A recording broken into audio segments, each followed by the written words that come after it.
Two guys are driving a truck down a road in the middle of nowhere, transporting some dangerous barrels. The guys are dead tired, but they keep talking to avoid falling asleep. They talk about everything: relationships that went wrong, secrets that you only share when it's late at night on the road, with the sound of the engine making noise. But suddenly, the guy who's driving looks at his phone. His friend yells at him to hit the brakes, but it was already too late. A deer appears out of nowhere in front of them. They run over the animal without even having time to do anything. The truck shakes a lot from the impact. One of the barrels falls out and goes rolling to a lake that's nearby. One of them gets out of the truck and confirms that the deer really died. They feel super guilty, but the worst is yet to come. The barrel is carried by the water until it reaches a dam that the beavers built. Then it bursts. The toxic liquid starts spreading through all the water. The beavers drink that contaminated water and start transforming, becoming aggressive and totally deformed.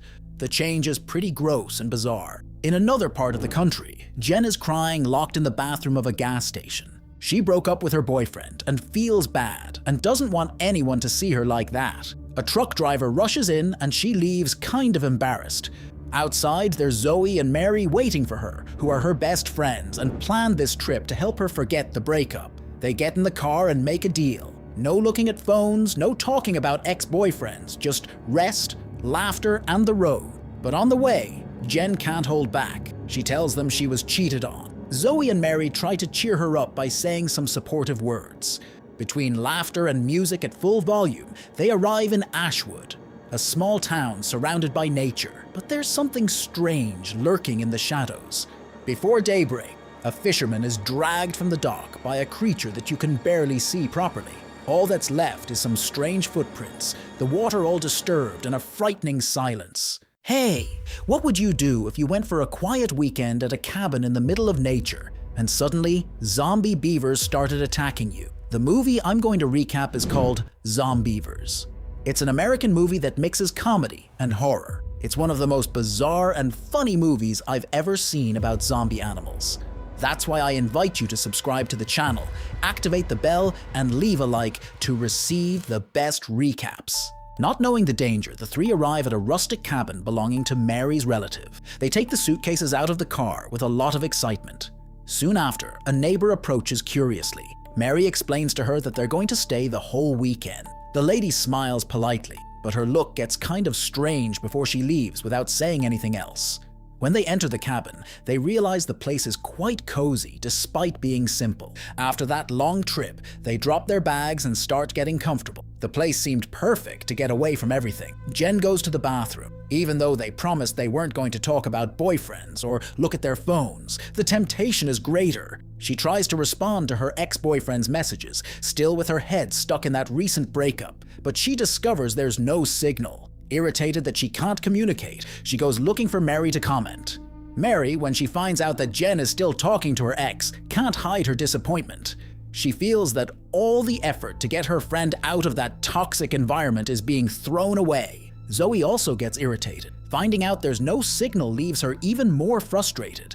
She throws her irritation at Mary as if it were her fault, but Mary defends her decision. She says that humanity survived for centuries without cell phones, and she also reminds them that if there really is an emergency, they can use the cabin's landline. After this argument, the three decide to enjoy the lake.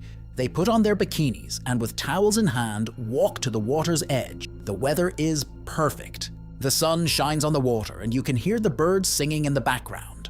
While they're relaxing sunbathing, a cap floating on the surface catches Jen's attention. They also see a beaver dam not too far away. Even knowing it's not a good idea, curiosity wins. When they get to the dam, they notice a weird green substance in the water. It's thick and has a kind of strange shine. Suddenly, a loud noise interrupts them. The roar of a bear. The scare is immediate. They freeze until a shot is heard in the distance, making the animal run away, scared. A hunter then appears. He explains that they weren't really in danger since these bears rarely attacked groups. He also gives some recommendations, including that they cover up more since they were in a quiet community with families. Even though one of the girls gets irritated by the comment, her friends calm her down. Night comes peacefully. Already settled in, they make popcorn to pass the time. They start playing a game of asking embarrassing questions, wanting to have fun between laughs. In the middle of the conversation, Zoe asks a pretty extreme question that provokes reactions of disgust and laughter at the same time. While inside the cabin the mood is fun, outside, in the darkness of the forest, something abnormal is happening. The green substance continues spreading. Later, the group hears a strange noise coming from outside. There's definitely something moving out there. They decide to go out to check, but when they open the door, they get a huge scare. Outside are their boyfriends, and along with them also came Jen's ex-boyfriend. Jen, even confused, decides they can stay. The actual couples start having fun talking and hanging out, but the situation isn't the same for Jen and her ex. They stay apart, unable to avoid the weight of their recent history. During the night, Jen's ex-boyfriend tries to talk to her to fix things, but Jen doesn't feel like hearing empty apologies. At one point, she shows him a photo where he appears kissing another girl. It's concrete proof of the cheating. When he sees the image, he tries to justify it by saying he was drunk and didn't know what he was doing, but this only makes Jen more furious.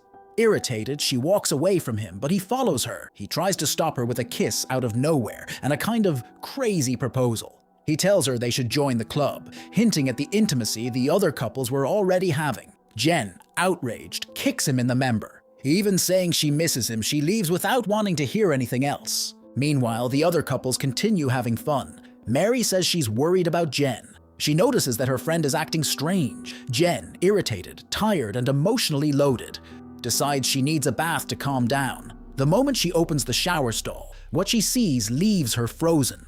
A beaver in a bizarre state is inside. It's not normal. It has a disgusting appearance with visible wounds, crazy behavior, and a completely scary vibe. Jen screams desperately and runs looking for help. In the confusion, she calls her ex, who reacts when he sees her so upset. The screams alert the rest of the group, who quickly run to the living room. They grab a bat and go to the bathroom to verify what's happening. When they open the door, they don't see anything. The place seems empty. One of the guys takes the opportunity to joke around, as if everything had been Jen's imagination, but the creature suddenly appears and attacks him by surprise. At that moment, Mary's boyfriend, a blonde guy, grabs the bat decisively and manages to hit the creature. The impact is strong, killing the zombie creature. They wrap the body in a bag and throw it on the porch. Nobody talks much after that. After the attack, the group gathers to process what happened. The tension in the environment is heavy. Trying to find an explanation that makes sense, some start commenting that maybe the beaver had rabies. They check each other, but don't find visible wounds. The conversation doesn't lead anywhere. Jen proposes that the girls sleep separately. She doesn't feel safe sharing space with the guys. Mary supports the idea without thinking twice.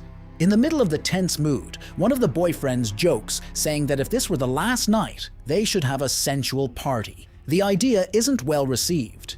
Meanwhile, outside, the zombie beaver they thought was dead suddenly moves in the bag. The apparently destroyed creature not only survived, but now is more aggressive than ever. The next morning, the day dawns clear with blue sky. The group decides to take advantage of the good weather to distract themselves, trying to leave behind the horrors of the previous night.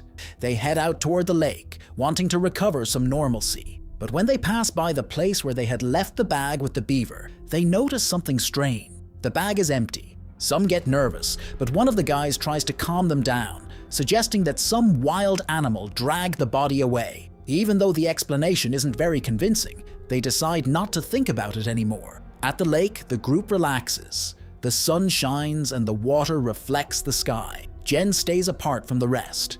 She's sitting on the edge, thoughtful, not wanting to talk. From the middle of the lake, her friends yell for her to come in. Meanwhile, Mary talks with Jen's ex. He reveals that the mysterious girl in the photo was actually Mary herself. The image had been misinterpreted. He asks for help to explain the situation to Jen, but Mary advises him to do the right thing on his own. Jen finally enters the water. At first everything seems calm, but soon she notices something strange moving under the surface. Before she can react, one of the guys is suddenly attacked. The water turns red and the screams alert the rest. The young man lost a foot. The attack was brutal and quick. Panic takes over the group. They swim as fast as they can to a floating structure in the middle of the lake. There, they improvise a tourniquet to stop the bleeding while looking around desperately. Jen runs to the cabin and grabs the landline, but discovers that the cable was cut. The beaver had been smarter than they expected. The situation now goes completely out of control. In the middle of the chaos, one of the zombie beavers attacks Jen with savage aggression. At the lake, the rest of the group faces a desperate situation when a bunch of mutant beavers emerge from the water. The sounds of the animals mix with human screams. In a desperate act, one of the guys uses the dog as a distraction. He throws the animal toward another area, and the beavers change their objective, following the poor dog. This gives the group a chance to swim to shore. Meanwhile, Jen continues fighting inside the house. The zombie beaver chases her with frightening tenacity. She dodges as best she can until she manages to stick a knife right in its throat. The animal stops. The others manage to get into the cabin. When they meet up with Jen, everyone directs their attention to the beaver corpse on the table. But even having caused various wounds, the creature continues moving. They stick the knife in it over and over again without success. The beaver doesn't stop shaking and making inhuman noises.